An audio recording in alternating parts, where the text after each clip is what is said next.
Hello friends and welcome to the Statisticians. In this video we are going to talk about the different scales of measurements. It's basically the different ways in which a set of data can be measured. So the first type is the nominal scale data, and basically this form of measurement is more on our qualitative side. It has less to do with numbers. The second one is the ordinal scale data.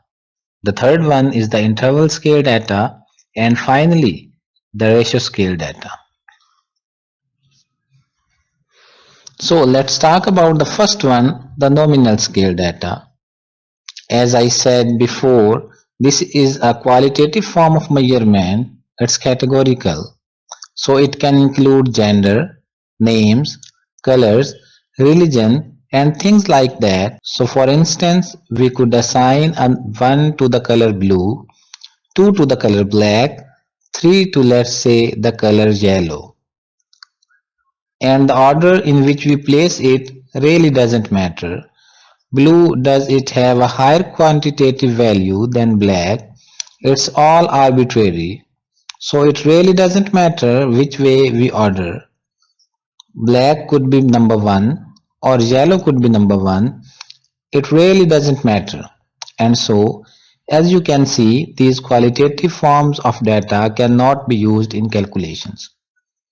However, the responses of people to these different colors, for example, can be used in calculations. Here is an example. So let's say if we do a survey and we ask 20 people what's their favorite color. Let's say 10 choose blue, 4 choose black, and 6 choose yellow out of a total of 20 people. So in terms of percentages, out of that small survey, 50% preferred blue, 20% preferred black, and 30% preferred yellow. So that's one way in which we could use this form of data in calculations. But the individual color themselves, blue, black, and yellow, they can't be used in calculations on their own merit. Since it's qualitative form of data, that makes you understand this phenomena that nominal scale data, the order doesn't matter. But as you will see for the other types of data, the order does matter. So let's talk about the second one, the ordinal scale data. So this type of data is typically used to rank basically things. Let's say if you have a race, there is a first place winner, there is a second place winner, and also there is a third place winner. In this case, this would be an ordinal scale data because the order matters.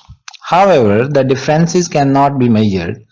The difference between first and second place is not the same as the difference between second and third place. Now, if you are looking at number 2 minus 1 is 1, 3 minus 2 is also 1, but that's not the way in which we should really look at it. To illustrate this, we could say that in a race, the person who got first place, let's say he took 3 minutes and 20 seconds to arrive at his destination. And let's say the person who was in second place took 3 minutes and 30 seconds. So as you can see, the time in for these two individuals is very close. Now the third place winner, he might have taken a longer time. Maybe he took 4 minutes and 25 seconds. And so the differences between the first and the second place winner is much different than the difference between the second and the third place winner. And so if you don't have the time, you can't really use this data to measure the difference. So this is an ordinal scale data because differences cannot be measured unless you are given this data. So let me give you another example of an ordinal scale data. Let's say if we are ranking experiences and let's say the options are excellent, second one is good, the third one is satisfactory, and let's say the last one is just poor. In this case, we can't really measure the difference because excellent and good. However, we can assign them values. We can give excellent a value of 1, good a value of 2, satisfactory a value of 3, and poor a value of 4. So here the order makes sense. Excellent is the best. So number 1 has the highest value. Poor is the worst. So number 4 has the least value.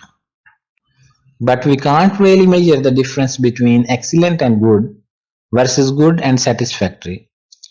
We just know good is better than satisfactory and excellent is better than good. But to measure the difference, that's not really possible in this case. So this would fall under an ordinal scale data. Now let's move on to the next form of data. So that is the interval scale data. For this one, the order does matter and differences can be measured. For the last one, we said that differences cannot be measured. To illustrate this, temperature is a good example. So let's say if we have two temperature values 20 degree Fahrenheit and 40 degrees, and let's say 60 degree Fahrenheit. So the differences between temperature at 20 degree and the temperature at 40 degree can be measured. That's a difference of 20 degrees. And the difference between 40 and 60 degree is also a change of 20 degree Fahrenheit. So differences can be measured for the interval scale data. However, you can't measure the ratios for this form of data. So what do we mean by that? 40 degree is not 2 times as hot as 20. If you divide 40 by 20, you get 2. But a temperature of 40 degrees doesn't mean that it's twice as hot as the temperature of 20 degree Fahrenheit. It doesn't work that way, and so we can't really measure ratios with an interval scaled form of data. Now the next thing that we need to talk about is number 3. There is no true zero starting point. 0 degree is not the lowest temperature.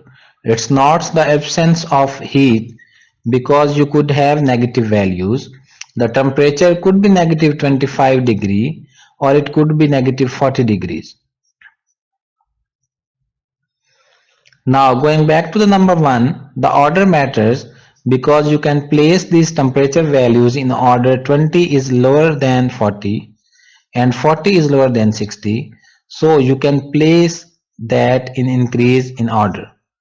So in that sense, the order matters in this form of data. Now let's talk about the last one, the ratio scale data.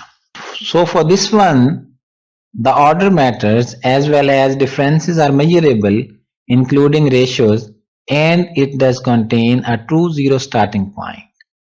So let's take an example of grades. Let's say the grades that you will get on a typical statistics exam. Let's say we have the numbers 30, 57, 70, 90 and 65. So the order matters because we can write in ascending order. So we can write as 30, 57, 65, 70 and 90. And the order has meaning. This is the lowest grade and this is the highest grade. Now the differences can be measurable.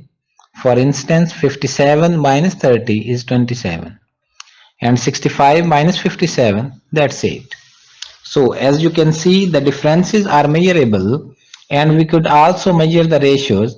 If we take a 90 and divide it by 30, we get 3.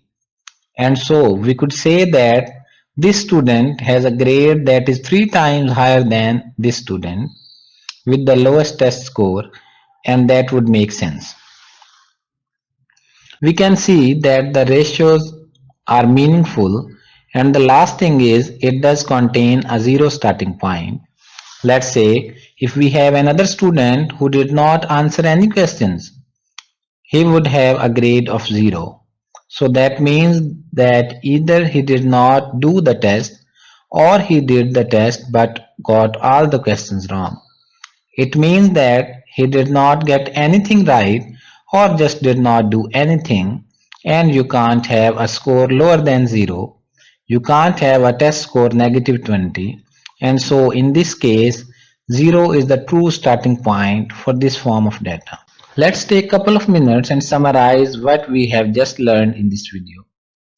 All four forms of data can be labeled, so let's put a check mark for that now. The nominal scale data doesn't have any meaningful order.